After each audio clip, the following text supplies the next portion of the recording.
दोस्तों नमस्कार। लखीमपुर पर दर्ज एफआईआर कहीं फेक तो साबित नहीं हो जाएगी? यह सवाल धीरे धीरे लखीमपुर ही नहीं लखनऊ में भी बड़ा होते चला जा रहा है। यह अलग मसला है कि सुप्रीम कोर्ट उत्तर प्रदेश सरकार की पूरी जांच प्रक्रिया से नाराज है, और यह भी अलग मसला है कि उत्तर प्रदेश सरकार अपनी जांच प्रक्रिया को लेकर अपने अधिकारियों की पीठ थपथपा रही है। यह भी अलग मसला है कि उत्तर प्रदेश सरकार ने जिस वकील को हायर किया सुप्रीम कोर्ट में पेश होने के लिए, उसकी एक पेशी की कीमत 50 से 75 लाख रुपए तक होती है। हरीश साल्वे साहब, यानी उत्तर प्रदेश की अपनी वकीलों की टीम में कोई सुप्रीम कोर्ट में पेश नहीं हुआ, बाहर से हायर करना पड़ा। और जिस स्टेटस रिपोर्ट को सुप्रीम कोर्ट में सौंपा गया, उससे सुप्रीम कोर्ट खुश नहीं हुई। उसने एक ही सवाल किया, वाकई जब एफआईआर दर्ज में जो नामजद हो और धारा 302 की लगी हुई हो, तो ऐसे में क्या गिरफ्तारी नहीं होती है? ना नुकुर करते हुए आने वाले वक्त में जांच की प्रक्रिया जिस रूप में भी चलेगी, सुप्रीम कोर्ट उसका इंतजार कर रहा है और अगली तारीख उसने तय कर दी। हम 20 अक्टूबर को अगली सुनवाई करेंगे, यानी इस दौर में आप दशहरा मना लीजिए। आने वाले वक्त में दीपावली की तैयारी भी कर लीजिए, क्योंकि सुप्रीम कोर्ट की तारीख ऐसे ही हर दिन नहीं पड़ती है। यह सुओ मोटो का मसला था, स्वतः संज्ञान लिया था तो 2 दिनों में 2 बार सुनवाई कर ली, लेकिन अब प्रक्रिया शुरू हो चली है। यह वही प्रक्रिया है जो सुप्रीम कोर्ट के तकनीकी व्यवस्थाओं के बीच में हर केस गुम हो जाता है। तो क्या वाकई लखीमपुर भी कहीं गुम तो नहीं हो जाएगा? या सुप्रीम कोर्ट इस दौर में शॉक ऑब्जर्वर का काम करता है, जिसमें उसे लगता है कि इस देश के भीतर में कहीं पर कोई कानून व्यवस्था हिचकोले खा रही है तो वह मामला अपने पास बुला लेता है, और उसके बाद वो मामला कैसे किस रूप में चलता है यह कोई छुपा हुआ नहीं है, यह खुला सच है। उसकी वजह 2 है। एक, किसानों का मामला भी सुप्रीम कोर्ट के पास आया। किसानों के मामले को लेकर भी सुप्रीम कोर्ट ने कमेटी बनाई, लेकिन आज तक कोई नहीं जानता है कि उस विशेष कमेटी की क्या रिपोर्ट रही और उसके पास कौन कौन से लोग आए, उन्होंने क्या क्या कहा, कोई नहीं जानता है। हां, यह हर कोई जानता है कि दरअसल किसानों के आंदोलन से लोगों को आवाजाही में मुश्किल हो रही है और सुप्रीम कोर्ट को कड़ी टिप्पणी इस पर करनी पड़ी। यह भी हर कोई जानता है कि सुप्रीम कोर्ट ने तकरीबन 20 दिन पहले कहा था कि हम पेगासस मामले को लेकर एक कमेटी बना देंगे, और उस 20 दिन के बाद जब 7 दिन बीत गए तो उसके बाद कहा, हां हम कोशिश कर रहे हैं कमेटी बनाने का, लेकिन कमेटी के लिए जो टेक्निकल पर्सन चाहिए वह तो पहले मिल जाए, और आज तक वो भी कमेटी नहीं बन पाई है। यानी इस देश के भीतर में कोई वैसी कमेटी में भी शामिल होना नहीं चाहता है जो कमेटी इस देश की सत्ता और सरकार के निर्णयों की या उसको लेकर कहीं छानबीन करे। सुप्रीम कोर्ट की एक भूमिका है, लेकिन दूसरा सवाल यहीं से निकलता है कि अगर राज्य सत्ताएं अपने अपने तौर पर कोई मदद ना करे तो सुप्रीम कोर्ट क्या कर लेगी? और शायद लखीमपुर का अनूठा सच यही हो चला है, क्योंकि लखीमपुर को लेकर जो एफआईआर दर्ज की गई और उस एफआईआर पर जब कार्रवाई होनी है तो उस कार्रवाई के तहत 100 घंटे का वक्त लग गया, जब नामजद आरोपी के घर पर यह चस्पा किया जाए कि आपको बुलाया जा रहा है और आप आ जाएं।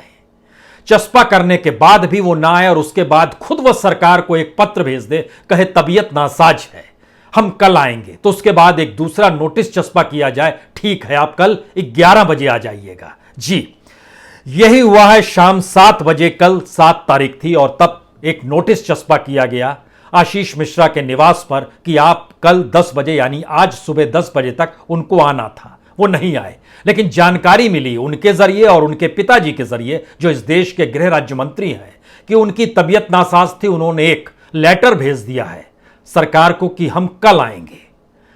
तो उसके बाद एक दूसरा नोटिस आज चस्पा दोपहर में किया गया और कहा गया कल 11 बजे तक आप आ जाइए। यानी अपने आप में उत्तर प्रदेश के अपराध को लेकर पुलिस जो जांच करती है उसके मद्देनजर यह एक अनूठा केस है। अनूठा केस इसलिए है क्योंकि हमने कुछ डाटा निकाला। 2019 में 3806 मामले हत्या से जुड़े हुए उत्तर प्रदेश में थे, और 2020 में 3789 मामले हत्या से जुड़े हुए थे। इसमें हर तरह की हत्या शामिल है, वो दहेज हत्या भी थी। वह उत्तर प्रदेश के भीतर में जो शेड्यूल्ड कास्ट और शेड्यूल्ड ट्राइब हैं उनसे जुड़े हुए मामले भी थे, प्रताड़न के भी मामले थे और महिलाओं को रेप करने के बाद हत्या के भी मामले थे। इन तमाम हत्याओं के मामले में जो एक एवरेज निकल कर आया उत्तर प्रदेश से, उसमें जानकारी मिली कि 24 से 48 घंटे यही वो वक्त है जिसमें गिरफ्तारी अगर हत्या का आरोप जिस पर लगता है उसकी हो जाती है। लेकिन इस केस में नहीं हुआ है। 3 तारीख को घटना घटी है और आज 8 तारीख है और 9 तारीख को 11 बजे पेश होने को कहा गया, यानी आरोपी से गुहार लगाई जा रही है, आप पेश हो जाइए, अन्यथा हम आपके खिलाफ गैर जमानती वारंट जारी कर देंगे या फिर अदालत के जरिए हो सकता है हम आपको भगोड़ा घोषित करवा दें। लेकिन यह संभव नहीं है। संभव इसलिए नहीं है क्योंकि खुद आरोपी पत्र लिखकर कह रहा है आज तबीयत नासाज है, कल हम आ जाएंगे और तमाम साक्ष्यों के साथ आएंगे। वो साक्ष्य ऐसे क्या होंगे जिसका इंतजार पुलिस भी कर रही है, क्योंकि पुलिस को उस जली हुई गाड़ी में से बुलेट के 2 खोखे मिले, यानी फायरिंग हुई थी तभी तो वो खोखे गाड़ी जली हुई गाड़ी के भीतर थे। लेकिन किसी भी पोस्टमार्टम रिपोर्ट में इस बात का कहीं जिक्र नहीं है कि किसी भी तरीके से फायरिंग की गई, यानी किसी के बॉडी में फायरिंग हुई हो, इस बात का जिक्र नहीं है। एफआईआर में इसका जिक्र जरूर है कि जिस एक किसान जो गुरिंदर थे उनकी उस किसान को जो गोली लगी वह गोली लगने से मौत हुई, इसका जिक्र एफआईआर में किया गया है। अब यहां पर सबसे बड़ा सवाल यह है कि अब वाकई इस एफआईआर को खारिज करने के लिए ही आशीष मिश्रा जो मंत्री महोदय के बेटे हैं वो तमाम साक्ष्यों को कल लेकर जांच अधिकारियों के सामने आएंगे, क्योंकि अपने तौर पर सरकार ने जो आज जानकारी सुप्रीम कोर्ट में यह कहकर दी, हम पूरी तरीके से जांच कर रहे हैं और यह हाई कोर्ट के रिटायर्ड जज के जरिए जांच है। 2 महीने का वक्त दिया गया है, यानी 6 दिसंबर तक यह रिपोर्ट देंगे। तो 6 दिसंबर का मतलब यह होता है जब रिपोर्ट आएगी जिस एसआईटी का जिक्र है और जो 1 सदस्यीय न्यायिक जांच हो रही है जो रिटायर्ड जज कर रहे हैं, उनकी रिपोर्ट आने का जो वक्त मुहैया किया गया है उसके तुरंत बाद उत्तर प्रदेश चुनाव के नोटिफिकेशन भी जारी हो जाएंगे। यानी वह रिपोर्ट अगर 1 महीने और देरी उनको वक्त दे दिया जाता है तब तक उत्तर प्रदेश चुनाव में चला जाएगा। और राजनीतिक ताकत लखीमपुर खीरी के भीतर में अजय मिश्र जो देश के गृह राज्य मंत्री हैं और सिर्फ 2012 में ये शख्स एमएलए बने थे, 2014 में एमपी बने, 2019 में फिर एमपी बने और 2021 में मंत्री बन गए। 2022 में इनके बेटे जो अब आरोपी हत्या के वह अपने तौर पर उम्मीदवार हैं, वहां पर टिकट पाने के निधासन जो विधानसभा की सीट है उसमें वो चाहते हैं कि उनको जगह मिल जाए, क्योंकि यही वो सीट है जहां से 2012 में जब समाजवादी पार्टी की लहर चल रही थी तब बेटे ने प्रचार की कमान संभाली थी पिता के लिए 2012 के चुनाव में, और उसके बाद निघासन में जीत मिल गई थी बीजेपी को और एकमात्र जीत लखीमपुर खीरी में यही मिली थी। और इस जीत का अगला हिस्सा 2014 में मोदी लहर कहिए या इनका अपना प्रभाव कहिए, लखीमपुर की सीट सांसद की अजय मिश्रा जीत गए। लेकिन कमान जो थी वह पूरे तरीके से कमान बेटा संभाल रहा था। बेटा राजनीति का ककहरा पड़ना शुरू कर चुका था। हालांकि घर के बिजनेस को देखते हैं आशीष मिश्रा जी जो कि आरोपी है, नामजद हैं, और घर के परिवार के नाम पर पेट्रोल पंप है, राइस मिल है, ये सब वही देखते हैं। लेकिन इस दौर में उनकी पूरी ट्रेनिंग 2012 के चुनाव में, 2014 के चुनाव में हो चली थी और 2022 में निघासन से ये चाहते हैं कि ये विधायक का चुनाव लड़े, वही आरोपी हैं। और इस दौर में ब्राह्मण और राजपूतों को लेकर और ब्राह्मण वोटों को लेकर जो बीजेपी के भीतर जिस मिजाज से चल रहा है उसमें इस परिवार का लखीमपुर में ना रहने का मतलब एक बड़ा घाटा है, इससे भी इनकार नहीं किया जा सकता है। लेकिन मसला ये नहीं है। मसला यह है कि दरअसल जो पुलिस कह रही है और पुलिस की जो पूरी जांच प्रक्रिया है उसकी बारीकी को समझिए, क्योंकि 2 बड़े नाम इस दौर में गायब हैं। एक अंकित दास जिनके नाम पर एक गाड़ी जो कि उस 3 गाड़ियों में से एक गाड़ी थी वह भी थी, और जो दूसरी जो सबसे आगे गाड़ी चल रही थी वह मंत्री जी के परिवार के नाम पर गाड़ी है। अंकित दास जो हैं यह कांग्रेस के एक पुराने नेता हुआ करते थे। उनके एक लिहाज से कहिए तो उनके भतीजे हैं ये। और सवाल ये नहीं है कि वो कांग्रेस के थे या किसके थे, सवाल ये है कि ये दोनों शख्स अभी भी पुलिस चाहती है इनसे पूछताछ करें, लेकिन वह पूछताछ नहीं कर पा रही है क्योंकि वक्त दिया जा रहा है। दूसरी बड़ी बात यह है कि जिन 3 लोगों से पूछताछ हुई उसमें आशीष पांडे है। लवकुश है और सुमित जायसवाल है। इन तीनों के बारे में पुलिस का आर्गुमेंट है कि ये तीनों उस गाड़ी में मौजूद थे। इसके अलावे जो दो और आरोपी थे उनकी मौत हो गई जो लखीमपुर में घटना घटी। लखीमपुर में जिन लोगों की मौत हुई, अगर उस परिस्थिति को हम समझें तो उसमें दो लोग जो पार्टी कार्यकर्ता के तौर पे बताए जा रहे हैं, जिन 8 लोगों में 4 किसान हैं, 1 पत्रकार है, 5। महत्वपूर्ण यह भी है कि पत्रकार के पिता ने भी कहा कि उन पर दबाव बनाया जा रहा था कि वह किसी तरीके से कहें कि किसानों ने उन्हें मार डाला। उसके पिता ने इस बात से इनकार किया कि वह किस तरीके से गाड़ी की चोट से मरे हैं, और जो उन पर उनकी जो पोस्टमार्टम रिपोर्ट भी आई है वह भी बता रही है कि उनको सर में चोट लगी और ब्रेन हैमरेज हुआ है। यह बहुत साफ तौर पर बताया गया है। लेकिन इसके अलावा जो 3 लोग और मरे उसमें एक ड्राइवर है। बाकी 2 लोगों के बारे में उनके घर वालों का कहना है कि दरअसल यह तो दंगल देखने गए थे। महत्वपूर्ण यह है कि दंगल देखने और दंगल कराने के लिए खुद आशीष मिश्रा कह रहे हैं कि हम भी तो वहीं मौजूद थे, और यह शुभम मिश्रा और श्याम सुंदर निषाद, यह दोनों की भी जो मौत हुई है, इनके परिजनों का कहना है वो किसी किसान आंदोलन को देखने नहीं गए थे। शुभम मिश्रा तो बीएससी पास हैं और एक फाइनेंस कंपनी में काम करते हैं। इनकी 1 साल की बेटी भी है। इनका कहना है हम दंगल देखने गए थे, इनके परिवार वालों का कहना है। श्याम सुंदर निषाद के परिवार वालों का भी कहना है, इनकी उम्र 30 साल है। हालांकि यह स्थानीय संगठन में बीजेपी से जुड़े हुए हैं। पुलिस कह रही है कि यह दोनों भी बीजेपी से जुड़े हुए थे और यह दोनों को भी अगर आरोपी बनाया जाता तो इनमें 2 की मौत हो गई है। बाकी 3 से हम पूछताछ कर रहे हैं। लिस्ट में जो लिखा गया एफआईआर में वह 15-20 अज्ञात लोगों का नाम लिखा गया है। असल बात यह है कि क्या आज जब देर शाम के बाद अजय मिश्रा पहुंचेंगे लखीमपुर खीरी, वो दिल्ली से रवाना होंगे लखनऊ में मुख्यमंत्री से मुलाकात, उसके बाद लखीमपुर जाएंगे, तो क्या उनके आने का इंतजार पूरी जांच प्रक्रिया की जा रही है? और जांच प्रक्रिया के तौर तरीके ये है जिसमें राजनीति और जिसमें अपराध दोनों के पलड़े को तौला जाए और परखा जाए कि कौन सा पलड़ा भारी होगा। क्या यह परिस्थिति है? अगर यह परिस्थिति है तो उत्तर प्रदेश के चुनाव को लेकर ही समूची जांच प्रक्रिया की शुरुआत होगी। वो हम इसलिए कह रहे हैं क्योंकि वहाँ की जो 8 विधानसभा सीटें हैं उसमें खास तौर से जो 6 सीटें हैं वो पालिया की है, धौरहरा की है, निधासन की है, श्रीनगर, लखीमपुर, कास्ता, ये जो 6 सीटें हैं यहाँ पर बड़ा प्रभाव है। और इसके अलावे 2 सीट, एक मोहम्मदी है और दूसरी सीट जो है गोखरनाथ की सीट है। यहाँ पर समाजवादी पार्टी का प्रभाव है, कांग्रेस का प्रभाव है। लेकिन इसके बावजूद भी इन 8 सीटों पर पिछली बार चुनाव में जीत मिली थी, तो यह सीटें कम होनी नहीं चाहिए, इसकी गारंटी कौन लेगा?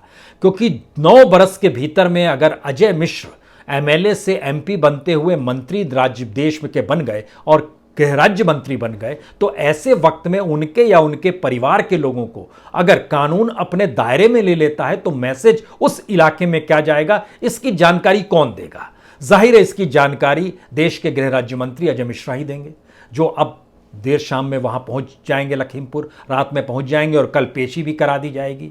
यानी वो कहीं भागे नहीं आशीष मिश्रा, जो कहा जा रहा है नेपाल भाग गए, कोई कहता है दिल्ली में ही थे, पिता के साथ थे, कोई कह रहा है लखनऊ में थे, कोई कहता है नहीं लखीमपुर खीरी में। वो कहीं भी हो लेकिन उनकी मौजूदगी है और उनकी मौजूदगी उस राजनीति को टटोल रही है। क्या ऐसी परिस्थिति बन सकती है कि अगर इनकी गिरफ्तारी हो जाए और उसके बाद पुलिस साक्ष्यों को इस रूप में पेश ना कर पाए या पेश कर दे? दोनों स्थितियां हैं। पेश कर दे कि जो एफआईआर थी उसमें जिन बातों का जिक्र किया गया वह तो उस वक्त किसानों के साथ समझौते के मद्देनजर जरूरी था, अन्यथा उसके बाद तो राजनीति शुरू हो जाती। तो समझौते में सबसे अहम यह था कि नामजद किसको किया जाए, तो मंत्री के बेटे का नाम उसमें लिख लिया गया।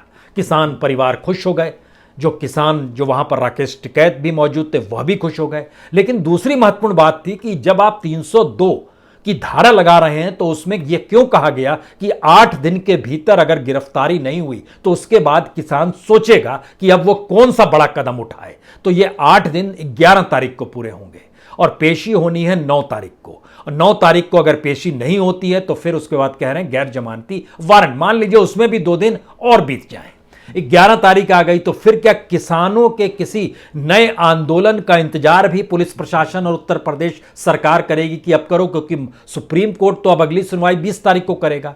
यानी एक लंबा वक्त है, इतना लंबा वक्त है जिस लंबे वक्त के भीतर राजनीति भी साधी जा सकती है और उत्तर प्रदेश में अपराध संभालने की परिस्थितियों को भी अपने अनुकूल किया जा सकता है। क्योंकि जब पुराने डाटा बताते हैं और पुराने आंकड़ों को जब हम देख रहे थे और उसका जो हमने निकाला हिसाब किताब और तमाम चीज़ें निकाली, तो पता चला कि जो महिलाओं के खिलाफ अपराध होते हैं उत्तर प्रदेश में वैसे सबसे ज़्यादा हुए हैं, लगभग 39। ये 2020 का डाटा है, 49,385। जब लॉकडाउन का दौर था उस समय भी इतने महिलाओं के खिलाफ अपराध हो गए और 2019 में ये लगभग 60,000 मामले थे। मसला ये नहीं है, मसला है कि जैसे ही एफआईआर होती है, महिलाओं के खिलाफ तक के अपराध की गिरफ्तारी में जो वक्त लगा है वो लगभग 60 से 72 घंटे का वक्त लगा है, गिरफ्तार कर लिया जाता है। जो रेप केसेस हैं वो उत्तर प्रदेश में 2,769 केस हैं, जो 2019-20 के जो केस निकल कर आए हैं उसमें जो गिरफ्तारी का वक्त लगा है वह तकरीबन 50 घंटे मैक्सिमम लगा है, मिनिमम 6 घंटे के भीतर में गिरफ्तारी कर ली गई रेप के मामले में। इसके अलावा दूसरा डॉक्यूमेंट बताता है कि जो शेड्यूल कास्ट के खिलाफ जो मामले होते हैं उत्तर प्रदेश में, यह तकरीबन 12,717 मामले हैं और 2019 में 11,829 मामले थे। इन मामलों में भी जो दर्ज जब एफआईआर कर दी जाती है तो इसमें गिरफ्तारी जो की गई वह गिरफ्तारी का वक्त भी जो बताया गया है वह तकरीबन 48 घंटे से 50 घंटे के भीतर में गिरफ्तारी हो ही जाती है। जो बच्चों के खिलाफ अपराध होते हैं उत्तर प्रदेश में, ये 15,271 मामले 2020 के हैं, 18,943 2019 के हैं। बच्चों के खिलाफ मामले में गिरफ्तारी में कुछ वक्त जरूर लगा है और ये वक्त तकरीबन 60 से 72 घंटे तक का लगा है, एवरेज ओवरऑल हम बता रहे हैं। यानी ध्यान दीजिए, चाहे वो बच्चों के खिलाफ का मामला हो, चाहे वो शेड्यूल कास्ट का मामला हो, चाहे महिलाओं का मामला हो, चाहे रेप का मामला हो, चाहे हत्या का मामला हो, अगर सबका भी एवरेज आप निकाल लीजिएगा तो 48 घंटे पार नहीं करेगा। यानी जो उत्तर प्रदेश की police, conviction rate Uttar Pradesh का बड़ा कम है, लेकिन इन सब के बावजूद गिरफ्तारी तेजी से होती है, इससे इनकार नहीं किया जा सकता, यह बतलाता है। तब ऐसी कौन सी बात है कि इस केस में गिरफ्तारी ही नहीं हो पा रही है? क्योंकि कहीं राजनीति साधी जा रही है, कहीं मंत्री के रसूख को देखा जा रहा है, कहीं इस इलाके में प्रभाव को देखा जा रहा है। क्योंकि गाड़ी जो कुचलती है उस गाड़ी के मालिक को तो तुरंत कोई भी थाना हाजिर कर लेता है। और थार महिंद्रा और फॉर्च्यूनर अंकित दास की, जो अखिलेश दास के भतीजे मनमोहन सिंह के सरकार में ये इस्पात मंत्री हुआ करते थे और 2017 में इनकी हार्ट अटैक से मृत्यु हो गई। ये मित्र हैं आशीष मिश्रा के, क्योंकि जो पोस्टर लगे हुए थे उस इलाके में ये दोनों के एक साथ पोस्टर लगे हुए थे। तीसरी गाड़ी स्कॉर्पियो। इन 3 गाड़ियों के मालिकों को बुला के पूछताछ भी नहीं की गई इस दौर में, जबकि ये सारी चीजें हो जानी चाहिए थी। ये बहुत साफ तौर पर दिखाता है। और जब सुप्रीम कोर्ट में इस बात का जिक्र स्टेट गवर्नमेंट अपने तौर पर कर रही है कि हमने स्टेटस रिपोर्ट जो दी है उसमें हम बिल्कुल जांच कर रहे हैं और जांच के साथ 2 महीने में रिपोर्ट भी आ जाएगी, और उस रिपोर्ट का जिक्र करते हुए, जब इस बात का जिक्र करते हुए उन तमाम अधिकारियों के नाम, उसमें चीफ सेक्रेटरी हैं, उसमें पुलिस महानिदेशक हैं, उसमें डीजी इंटेलिजेंस हैं, एडिशनल चीफ सेक्रेटरी होम के भी मौजूद हैं, additional director law and order के मौजूद हैं, एग्रीकल्चर से जुड़े हुए एडिशनल चीफ सेक्रेटरी हैं, आईजी हैं, तमाम लोग, अधिकारियों का जिक्र किया गया है स्टेटस रिपोर्ट में। कैसे कैसे जांच हो रही है और इस पूरी जांच प्रक्रिया में किसी को बख्शा नहीं जाएगा, दूध का दूध पानी का पानी हो जाएगा। इस बात का जिक्र स्टेटस रिपोर्ट तक में जब दर्ज करा दिया गया तो सुप्रीम कोर्ट ने कहा, महाराज 302 के मामले में गिरफ्तारी क्यों नहीं हुई? और जब हम इस पुराने अतीत के आंकड़ों को देखते हैं तो 3 सवाल एक झटके में पैदा होते हैं। पहला सवाल, क्या उत्तर प्रदेश सरकार की जो पूरी जांच की प्रोसेस और प्रक्रिया है वो वाकई ये देख रही है और इस साक्ष्यों को जमा कर रही है जिससे जो एफआईआर दर्ज कराई गई है उस एफआईआर दर्ज कराने की वो अपनी मजबूरी को अदालत में बता सके कि दरअसल उस समय तो समझौता कराने की जरूरत थी, इसीलिए हमने ये एफआईआर जिसने लिखवानी थी हमने लिख ली और उसके अलावा हम कुछ नहीं कर सकते हैं, लेकिन हम अपनी सिचुएशन ऑकवर्ड ना होने दें, इसीलिए हम ये फैक्ट लेकर आए हैं जो फैक्ट बतलाते हैं कि दरअसल एफआईआर गलत है। पहली स्थिति यह है। दूसरी स्थिति यह है कि क्या इस पूरी प्रक्रिया में जो सरकार है वो सेंट्रल गवर्नमेंट और यूपी गवर्नमेंट, शुरुआत में तालमेल नहीं था और शुरू में आइडिया नहीं था कि यह मामला इतना तूल पकड़ लेगा, क्योंकि अजय मिश्रा दिल्ली में है, मोदी सरकार में है और केशव मौर्य योगी सरकार में है, लेकिन इस दौर में कोई बातचीत मुख्यमंत्री की इन दोनों के साथ नहीं हुई। यानी राजनीतिक तौर पर जो दूरियां बनी हुई जो नजर आती है वह इस केस के जरिए और उभर कर सामने आ गई। लेकिन अब सबको समझ में आ रहा है कि उत्तर प्रदेश में अगर यह बड़ा मुद्दा बन गया तो किसानों का प्रभाव और अपराध और गवर्नेंस का सवाल अगर हावी हो गया उत्तर प्रदेश के चुनाव में, तो फिर मंडल या फिर सोशल इंजीनियरिंग कोई मायने नहीं रखेगा, कास्ट कॉम्बिनेशन कोई मायने नहीं रखेगा। गवर्नेंस एक सबसे बड़ा मुद्दा हो जाएगा और गवर्नेंस के मुद्दा बनने का मतलब है जातियां धीरे धीरे हाशिए पर चली जाएगी, चाहे वो छोटे राजनीतिक दलों की जुड़ी हुई, उसमें राजभर हो, उसमें निषाद हो, उसमें पटेल हो, कोई भी हो, क्योंकि उनके बच्चे भी तो आने वाले वक्त में इस देश का भविष्य हैं और वह भी तो एजुकेशन हासिल करते हैं और चाहते हैं कि गवर्नेंस ठीक तरीके से चले। तो क्या अगर गवर्नेंस मुद्दा उत्तर प्रदेश में बन जाएगा तो यह खतरे की घंटी बीजेपी के लिए उत्तर प्रदेश में तो नहीं हो जाएगी? तो क्या उस दिशा को आंका और परखा जा रहा है, जिसीलिए आज मुलाकात का सिलसिला अजय मिश्रा केंद्र राज्य मंत्री और मुख्यमंत्री की, और फिर उनका लखीमपुर जाके स्थितियों का आकलन करना और कल फिर पेश कर देना बेटे को, सब अपने अनुकूल। तीसरी परिस्थिति, क्या इन सब के बीच जो लखीमपुर में जो कुछ हो रहा था और राजनीतिक दलों की जो सरगर्मियां थी, इन सब के बीच सुप्रीम कोर्ट ने स्व मोटो इसलिए लिया क्योंकि उससे पहले उसने कुछ वकीलों से कहा था कि आप पीआईएल दाखिल कीजिए, लेकिन पीआईएल दाखिल नहीं हो पाई, या पीआईएल जो दाखिल कराते वह जाहिर तौर पर सोचते कि किसी भी हालत में कार्रवाई इस पर तेजी से होनी चाहिए और उनका जोर रहता, उनके अपनी वकील रहते। तो सुप्रीम कोर्ट ने सुओ मोटो लेकर पूरे उस टेक्निकल एस्पेक्ट को अपने दायरे में ले आया, जहां सुप्रीम कोर्ट को लेकर कोई सवाल उस रूप में नहीं उठेंगे जो राज्य सरकार को लेकर उठ सकते हैं। तो क्या यह तकनीकी भूल भुलैया में यह केस धीरे धीरे लापता हो जाएगा? ये तीन परिस्थितियों में जो परिस्थिति आपको लगती है, या इससे हटकर जो चौथी परिस्थिति है, वाकई इस देश के भीतर में जो आरोपी जिसे एफआईआर में बनाया गया है वह जेल में होगा? क्या वाकई इस दौर में जो उसको प्रभावित करने वाला उनके पिता हैं जो कि गृह राज्य मंत्री है, वाकई उनका इस्तीफा हो जाएगा? असंभव सी बात है, सवाल ही नहीं उठता है इस दौर में। और आखिरी सच यही है, ये एफआईआर जो दर्ज की गई है उसको कितना वक्त लगेगा झूठा साबित करने में, साक्ष्यों के साथ पुलिस अपनी जांच में करेगी और उसके लिए सबूत और कोई नहीं, आरोपी उस एफआईआर में आशीष मिश्रा ही देंगे। इंतजार कीजिए। बहुत बहुत शुक्रिया, बहुत बहुत शुक्रिया।